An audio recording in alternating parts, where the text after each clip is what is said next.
ராஜபாளையத்தில் கொலையின் போது துண்டித்த தலையை பாலத்தில் வைத்துச் சென்ற கொலையாளிகளை காவல்துறையினர் தேடி வந்திருக்கிறார்கள். ஐயனார் கோவில் சாலையில் உள்ள முடங்கியாற்று பாலத்தின் மீது தலை மட்டும் வைக்கப்பட்டுள்ளது. இதுகுறித்த விவரங்களுடன் செய்தியாளர் கணேஷ்குமார் இணைந்திருக்கிறார். கணேஷ்குமார், விசாரணை நிலவரம் என்ன?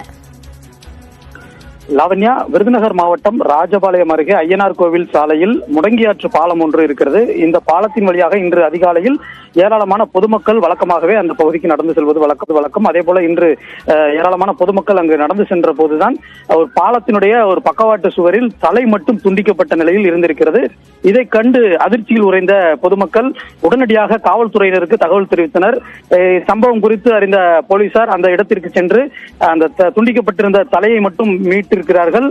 முதல் கட்ட விசாரணையில் அந்த தலையினுடைய அந்த பாகத்தை வைத்து விசாரணை நடத்தியதில் அதே பகுதியைச் சேர்ந்த தனியார் நிறுவனத்தினுடைய காவலாளி பூவையா என்பது தெரிய வந்திருக்கிறது.